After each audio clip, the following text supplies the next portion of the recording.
welcome back to Ristar. This is part 5. I've seriously underestimated this game's length. I didn't think it'd be more than like 3 parts, but here we are. In Planet Automation, I actually read what it said. Ooh, these guys multiply. Wow, okay. Again, I love experiencing games for the first time this way because, you know, I get to actually see what they're like. And it's interesting because there's definitely a different level of value to 2 different kinds of playthroughs, to the kinds that are very heavily practiced and rehearsed, and others that are more blind, like this.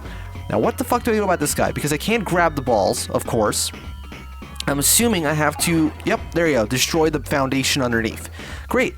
Ooh, look at all that beveling on the textures, the sprite work. Again, gorgeous oh, okay, this is some... Does it change? It only changes when I grab it, I see. This is a very interesting stage mechanic.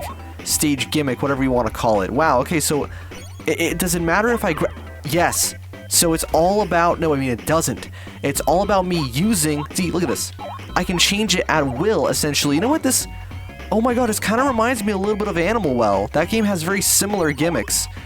Kind of. It's just there's these switches which change which blocks are currently available. So it kind of reminds me of that for some reason. Oh, that's the Sonic Advance 2 thing again. Now let's try not to... See, there's a little bit of residual animation to how Ristar moves on these monkey bars, as in he kind of travels a little farther than you really want him to, you know what I mean? So let's try this again. So we're gonna always keep one in mind. So let go one step before you actually want to let go, if that makes sense. Right, so, oh, fuck, you see, something like that can happen. So let's just keep moving through. There you go. Simple, simple, simple. All right, let's... Oh, shit. No, I'm all the way back here now. Damn it. All right, let's grab this again. I think we can actually get away with just rushing through this section. Yes, we can. Okay, his hitbox is just small enough to allow me to do that, and not small enough to do this, though. So I'm going to have to just sit here, wait a little bit again. Come on. Just like how he says every time you end the world in this game, come on. There you go, and we're going to fall over here, and we're going to get our treasure, which is an extra life. Oh boy, I sure do hope I need to use those in this game for the Sega Genesis, which I'm definitely playing on a real Sega Genesis. What the fuck? Laser guys, these guys... Okay, they feel kind of out of character for this game's art direction. No, I missed the treasure. What could it have been? Let me see. I actually want to see. Whoa, oh, it's a hit point for the one that I just lost. Nice. So now I'm back to the exact same number of hit points that I had previously. But seriously, I never expected this game's level design to have... Oh, to turn in such a way, to change. Now, what the hell do I just got some special shoes. Are these speed shoes, like it's Sonic or something? Oh, it's the Enter the Dragonfly glitch shoes. That's what this is. They let you swim in the air. What the fuck? Okay, but it's only in certain sections. This feels like a glitch, almost. So you know how, like, there's all these glitches in different games where you can, like, basically enter a swimming state, except you're not underwater.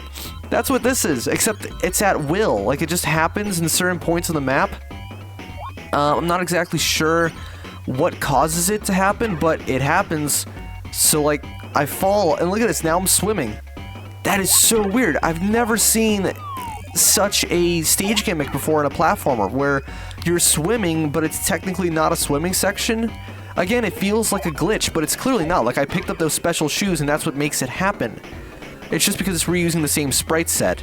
So, it's, you know what it is? It's kind of like in the Unreal Engine when you activate fly mode or something like that, and then your character starts to basically swim in mid-air. Ow.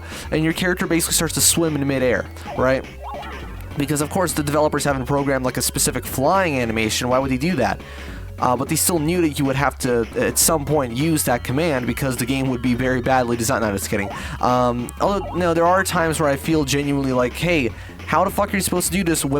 Oh, and now I lose the ability at a certain point. Why do I... No, there's no way this is a graphical glitch. Like, this is intentional because all the water that's rendered up until this point has rendered correctly. So this must be some kind of strange level gimmick.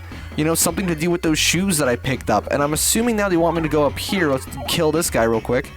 And not get killed on the fucking spikes because Well, there's spikes, and they kill you, and they do damage, which kills you, except I have no health, therefore, every single tiny little thing can kill me right now, which I've never been a fan of that design approach, and I understand it's just, it's a part of the times. That's just how games were at this point. You can't really say anything about that. It's like saying, oh, this NES game doesn't have as many colors as I would like it to have. No shit, because they were limited by what they could do. But here, it's not so much a limitation of the hardware. There's nothing stopping them from just having, you know, a more up-to-date health system. But, ooh, what's this? A special bonus stage. Also known as a bonus stage, because they're all special, except they're not special stages like in Sonic. And, whoa, what the hell are we doing here? The camera's going crazy. I'm guessing it's going to involve a little bit of bouncing, right? Is it going to involve the gimmick that I just picked up, or is it just going to be a no, it's just going to be a normal bounce around and try and get to the treasure chest type level. Oh, I see what I have to do. I have to stop Ristar. I keep wanting to say Rayman. I got to stop Ristar from going way too fast here. And then eventually, I imagine that using my grab move, I can... Yep, wow, that was... These are not difficult in the slightest. I guess I see... Yeah, great, continue, cool. You remember when games had continues? I guess it's... It makes sense that they're not that hard because they're not... They don't unlock anything incredibly substantial. Like, because, you know, with Super Sonic, for example, right? In classic Sonic bonus stages... Or I guess, no, they're not bonus stages. Those are different. Special stages... They are so difficult because they unlock, you know, a potentially game-breaking ability, you know, Super Sonic. Whereas, oh, this is a really cool gimmick. That is so punishing. That's so evil. It's like I have to do this and then very quick. Let's try it again. Let's see if I can do it without taking damage. So we're going to walk over here, not here. We walk over to this section and then we try our very best, except it's not good enough. There you go. To do this and then grab that. Oh, fuck. Okay, no. It's definitely doable without taking damage. They wouldn't design it like this otherwise. See, look at that. Oh, that is so clever. That's some Spider-Man type shit. Nice. I feel like the game's really taking advantage of its mechanics fully at this point. Now, am I taking advantage of the mechanics fully? Absolutely not. I'm absolutely sucking at this game, but... That's okay, because we just got some more health. What does this guy do? I've never seen him before. Oh, he's just a typical swing on the thing and let go at the right time so you don't take damage. We're going to try that again. And let go at the right time so we don't take damage. There you go. Perfect. And we're going to do it again. Okay, yeah, the game is becoming much more platforming-centric. The puzzle element is kind of taking a back seat because I really wasn't expecting this game to have so many sections which I can attribute to being a puzzle-like part of a game. I can't call this a puzzle platformer necessarily. I mean, look, we're already done with the stage. That was actually much faster. Oh, that was still about 7 minutes, but still. I can't really call this a puzzle platformer necessarily, but it's definitely got its trickier moments when it comes to figuring out what to do. But here it's much more mechanical, which makes sense because this was like Planet Automation or something like that it was called. As in, it's like a mechanic... it's the obligatory industrial level, right? With a really cool color palette, really interesting color scheme and aesthetic overall. I guess... Oh, come on. They're just doing a Sonic 2. Look, that's such a fucking Eggman-type boss. Like, wasn't that from Sonic... it is from Sonic 2. Specifically, Metropolis Zone, I believe. Wow, this is just Metropolis Zone. Except, it's actually way more fun. Okay, Metropolis Zone isn't as terrible as some people make it out to be, but... I don't know. My opinion on that stage is weird, because it's like... I can't really say it's the hardest thing in the world because I obviously played Sonic 2 with save states, but at the same time, you can still acknowledge difficulty even if you're not being punished for it. You know, like right now I'm playing through Freedom Planet, and I'm playing it on normal, but I'm probably going to do the Let's Play on casual, where you regen your health and stuff, just to keep things going smoothly. That's not to say that the game won't be still be difficult, because you can still acknowledge that, oh, I failed X amount of times. You know, Donkey made a very good point about how, like in Ikaruga, I think it was, which had a mode with infinite lives, and it's like, how can a game with infinite lives be hard? Well, by having you die a million times, and you can still acknowledge the fact that that's difficult. Like, I still think this is a very tricky game, even though I've technically never game overed or anything, because you recognize the fact that you've made a mistake. And I've made lots of mistakes at this point. I won't deny that.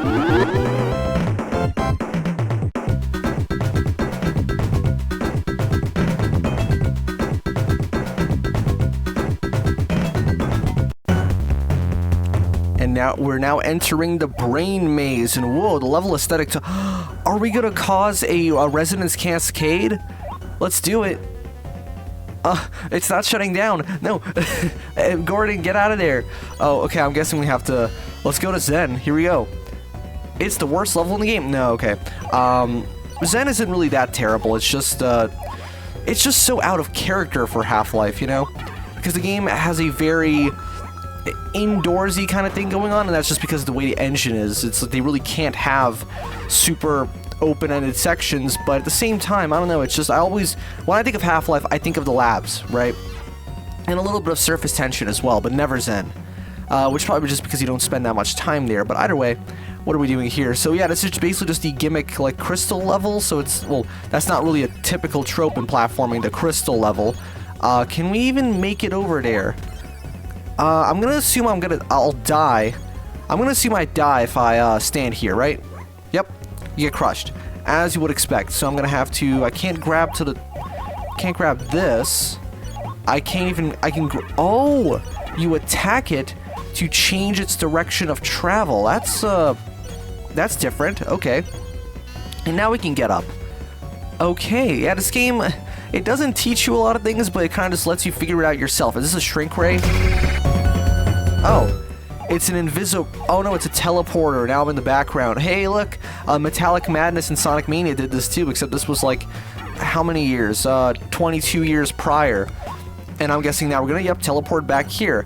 That's really cool. It didn't really do much gameplay-wise, but it's a nice little visual element. Really, most gimmicks in levels like this are just a matter of it looking interesting. Oh, come on, go back up. And now we're swinging the wrong direction. Is that genuine sprite rotation on him? Yeah, it is. That looks really nice. Come on, there you go. You know I'm a sucker for sprite rotation. I couldn't tell you exactly why, it's just weirdly satisfying to look at, especially when it's like at a low resolution and, you know, you can see the pixels kind of change their position in a really strange way. It feels unnatural, but like it's still cool. Oh, are we gonna have a big fight or something? Oh, well, we got a big enemy. How do we take him out? Well, not like how we used to. Oh, or maybe it is how we used to. Wow, he's moving like something out of Mischief Makers, you know, with how everything is like a separate element. I'm guessing we just gotta bash him into the wall, right? Or maybe not. I mean, what else could we do? We can grab his base. I see. So we grab the base, and then no, that's it. And then do we have to alternate between them? I don't know. Whatever it is, I think I'm doing it correctly because he's backing up. And there you go. And now he's dead. Great. Okay, so that was a relatively self-explanatory enemy type. Wow, it feels so weird. I'm actually talking about what's happening in the game because all of this is so new to me and so interesting. Because, I don't know, this game it's the kind of game that you think that you know just because it's Sega, but you don't know it. Like, at least I didn't know it until this point. This is all so new to me. And don't get crushed. Okay, I'm guessing we're gonna have to attack these in order to change their direction. See, now that thing's going that way, so now I'm gonna have to jump on this platform, go to this platform, this one, and now hopefully, oh fuck, okay, we're gonna have to be really careful now with our timing. We're gonna have to jump on this one, and then as it's going up, oh fuck, don't get crushed, there you go. So it's like, again, it's a slight puzzle element, but it's not a puzzle platformer per se, and I like that. It keeps things feeling interesting and fresh the whole way through, despite the fact that it's not really doing anything too different. Oh no. The crystal's not here. What do I do? Well, I'm guessing I have to bash it out the walls, right? Is that what I have to do? Oh, I have to peel the wall. I get it. Except one of them has an enemy, which fortunately is not too difficult to take down. There you go. So I'm guessing the crystal must be... Ow, what the fuck? You're dead. Why are you... He was in the dead state. Why did he damage me? Ow, okay, that's not very fair. How am I supposed to predict that that's gonna happen and now I have no health?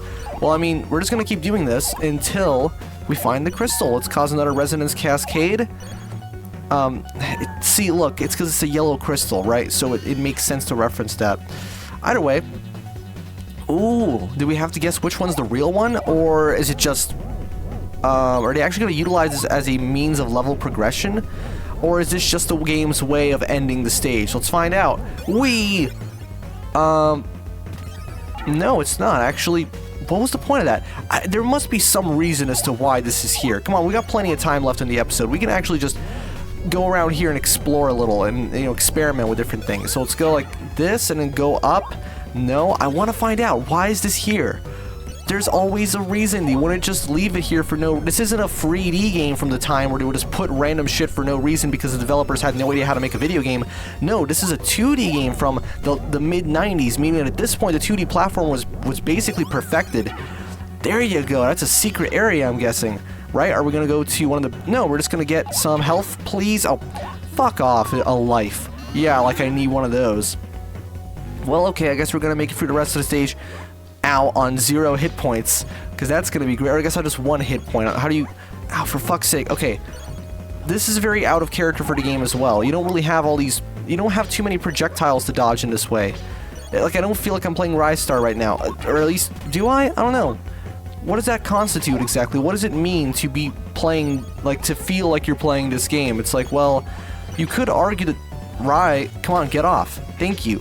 Okay, jump over that one.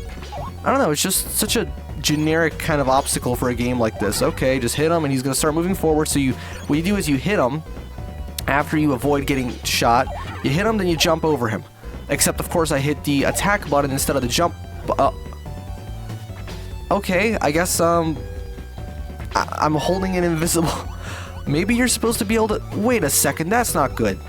Can you grab those? Can you grab the missiles? Let's find out. Well, I don't take damage there, so let's take advantage of that. Let's see, can I grab the missiles? That's bullshit. I shouldn't. You know why? Because any other time you try and grab an explosive thing in this game, it hurts you, like the bombs in prior stages. So, all of a sudden, now the game wants me to be grabbing something that you'd instantly assume would damage you. That doesn't make sense. That's not good. That's not good design. It's so counterintuitive. They should at least make them look more friendly. But if anything, that looks like something you definitely don't want to be grabbing. But no, you can grab those, and that's what you're supposed to do. Oh, fuck off. How am I supposed to know that's going to come down? And it actually homes in on you, too. It specifically locates exactly where you are and tries to attack you. Oh, no, is it just going to keep going forever? This just keeps going forever. I just have to basically, yeah, just make it through. Okay, then. And end of level, I'm assuming. Oh. Okay, there you go. And now, I got the crystal, and I get to leave, right?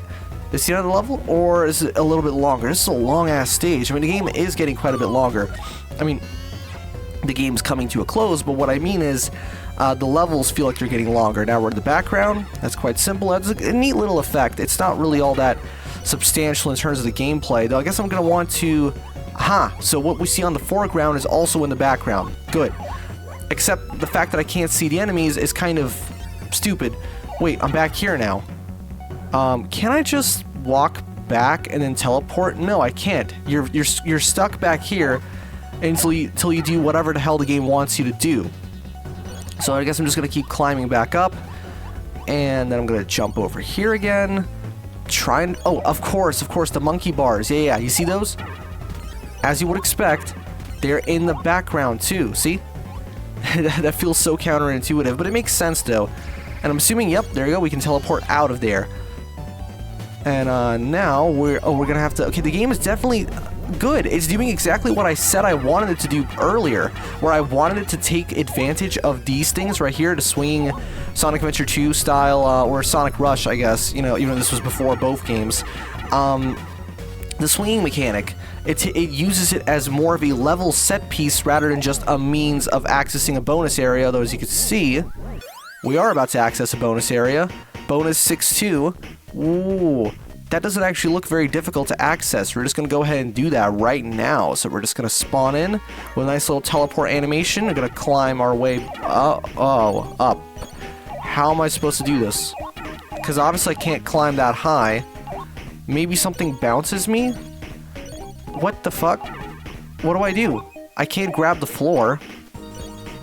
What am I expected to do at this point? Maybe I'm supposed to bash my face into a very specific portion of the wall. Am I missing something? Is there a button that I'm supposed to be hitting that this whole time I haven't been hitting? You can't grab any of these level set pieces, like any of these tiles. You can't grab the crystals on top. Doesn't seem like it. You can't really do anything. Oh, that's what I'm okay, cool. We're gonna do it now. I just turned into Jake Peralta for a second. Don't say that. Okay, there you go. Easy. And by easy, I mean like it's actually really mechanically challenging, but I like that. Come on. There you... No. Oh, wait, stupid. I can just jump. Sometimes I forget he can jump in this game, you know, because his jump is actually pretty pathetic. And I know they did that on purpose in order to emphasize his grappling ability, because like otherwise why the fuck would you want to use it if he can just jump super high, right? Let's try it this way. There you go. That saves some time. And by save some time, I mean it still wastes time overall, because it should already be up there. Come on, grab it. Grab it. Oh, you fucking Ristar, you piece of shit. That's why you didn't get any sequels, because you can't grab things properly. Come on. Maybe I'm supposed to just keep doing it horizontally? Well, clearly not. I have to do it at an angle in order for Rai to grab it correctly. But this is not... This doesn't feel like I know what I'm... It doesn't feel like I can do this. Like, this feels impossible. I know it's not impossible, because they wouldn't put it in the game if it were impossible. But look at this. You can never make it up there. I know that's kind of the whole point. This is a 1995 arcade-style 2D platformer, which means that the whole point is that it's nearly impossible. I don't know why it's like that, considering that you're not paying money to continue playing this game. You only pay once to have the game. Oh yeah, renting games. That used to be a thing. So I guess this is just an impossible challenge. Because look at this, you can't do this. Unless there's a very specific rhythm to it, which I just don't have. Like, it doesn't make sense to me. It's like, okay, I'm jumping, and no. Let's try it. Oh, fuck. You know what I just did? I have no idea what I just did. Hold on. Fixed. There you go. I did an emulator oopsie. Basically, I think I hit a button which accidentally set the game speed to higher than it should be, except I have VSync enabled, which means that it's just changed the pitch of the music. So that was fun. That's impossible. That just can't happen. Okay, well, no, I'm not gonna give up. How much time do I have? Oh, I've gone over time. No, I can't. I gotta just... I'm gonna cut to when this is over, and then I'll see you with the boss, I guess. I must admit, though, that is a very unique game design choice to include a practically impossible challenge. Like, you can't do that. You can't achieve what they want you to do because the mechanics are not there. They're not equipped to handle that. So, you know, I gotta admit, I understand that might just be my own failing, but at the same time, that doesn't feel possible. Like, you literally can't grab that correctly. So I imagine maybe that was just the point when the designers went, you know what, these special stages are just too easy. Let's just intentionally make it basically not possible to do. Oh, that's really cool. You have to look at the background to know when to jump. That is very interesting. I'm gonna have to fucking... I loaded my state too soon. Great, great, great. Okay, we're just gonna cut to when I'm back. So yeah, this is a very unique take on a boss. You have to jump as the background is telling you when to jump. Wow, that is cool. You don't see the camera. There's no camera in the actual room, but still, that is a really neat way to present a boss battle. I'm guessing you have to... Now, just attacking him normally is... Oh, it is! It is enough to bring him down. Wow, what a bitch. Look at him, he's crying. And I'm guessing now that has to attack him, because apparently that is enough to make him get up, and he changed color, which obviously means that now he's going to become, you know, he's now a little bit weaker, and I have almost, oh, I can Mega Man X style avoid his attacks. As you can see right here, I can go like this, and oh no, is this game over? Like, can I just not do anything about this? Like, because at this point you can't avoid him. As you can see, he's too close to you. So I think at this state, I'm just going to have to use one of my lives in order to not get hit as many times. See, this is a fight where you have a set amount of hits, of course. I have 4 hits, and the way this works is that there are certain attacks you can't avoid. Now, that one you can. Let's see, the next one, can I avoid that one? No, wait, actually I can't. If I jump in time, I can avoid that one too. Now, this one... It seems that you can't avoid it because he gets too close to you, unless you can jump over him as he's... Let's try this. So he's gonna... I'm just trying to dissect the mechanics here, so it's like you can... No, you have to be able to avoid that. You can avoid this. You can't avoid walking under him. Like, you can't not get hit as you're walking under him because he falls too quickly. Now, of course, I don't really understand the... As always, because it's never clear in this game, I think you have to hit him underneath, and that's what seems to... And then there's the claw, right? The claw is also an element in this fight. It doesn't seem to do anything to you as you're just kind of... As you're fighting him individually, but what you want to be doing is maybe going over here like this, and then getting hit. Oh no, I didn't get hit. Somehow I clipped through his punch. I was supposed to get hit there, but I didn't. Okay, that time I just straight up avoided it like you're normally supposed to. I actually didn't get hit by that bomb, but I instinctively hit the save state button, well, the load state specifically. Now I'm going to see if I can, is it possible to walk under him? There's got to be a way to walk under him. They wouldn't program him to jump. There you go, if you couldn't walk under him. Now we just got to bash him enough times. Now what you have to do is you have to convince this claw to hit him, as you can see, like this, and boom. That's what makes him get back up and changes his color, indicating that he is now a little bit weaker. His attacks are still going to be quite as the same level of erraticy, if that makes sense. They're still going to be quite just as erratic. Interesting that the claw changes color as well. I guess they share the same palette, because back then, you know, games used palettes, as you would call it. Let's see if I can convince the claw to hit him. Come on, claw. Hit him. Okay, hit me too, that's fine. I still have 2 hit points, so as long as I can survive not getting hit by that. Okay, so jump over this. He's going to do a he's gonna do a Hadouken, because of course, you know, because Sega and Capcom are best friends or something. Are they? Actually, genuinely, what are the politics there? Like, what is Capcom and what is Sega's relationship with Capcom? Wait a second, why did I take damage from him? Considering that he is in his down state, so he shouldn't be able to. Okay, this is a Mega Man 7 style attack, so I'm gonna have to go like that. There you go, and then avoid the Hadouken, which of course I got hit by. So we're gonna try this again. He's gonna do this. I'm gonna jump over this. There you go, like that, and then you get hit by that. Okay, come on, stop making this impossible for me. Because I know that games are not meant to be beaten, right? That's just the philosophy of it. They're meant to be played. So I don't have a problem with constantly getting hit, although, fuck, am I screwed? No, I think I'm fine. This should be his final hit. It seems like it would be. I just have to somehow convince this fucking claw to actually go ahead and hit him. So I have to, like, jump a little bit over him, but not quite, in order to convince the claw that, there you go, and this must be his final hit points. Now, let's hope we don't end up in a fail state here, because, oh, it's completely possible that I'll end up in a situation where I just cannot avoid his attack due to the diameter, like the dimensions of the actual arena. You know, just like how in Mega Man, there are times when you just can't avoid taking damage, hence why they give you a health bar as to mitigate that design flaw. Here, they give you a couple hit points, and the problem is these hit points are only, there's only 4 of them, and I don't know if that's enough to really account for the number of times when the game creates an impossible scenario. Now, of course, whether or not it's impossible, that's... Oh, okay, good. He is... Oh, I didn't even have to use the claw this time. He's dead. And is that it for the fight? I guess now I just have... Yeah, okay. He's just going to do his little animation, and... What's going to happen now? Are we going to enter, like, another phase? Because we should be done with this by now, right? What's happening?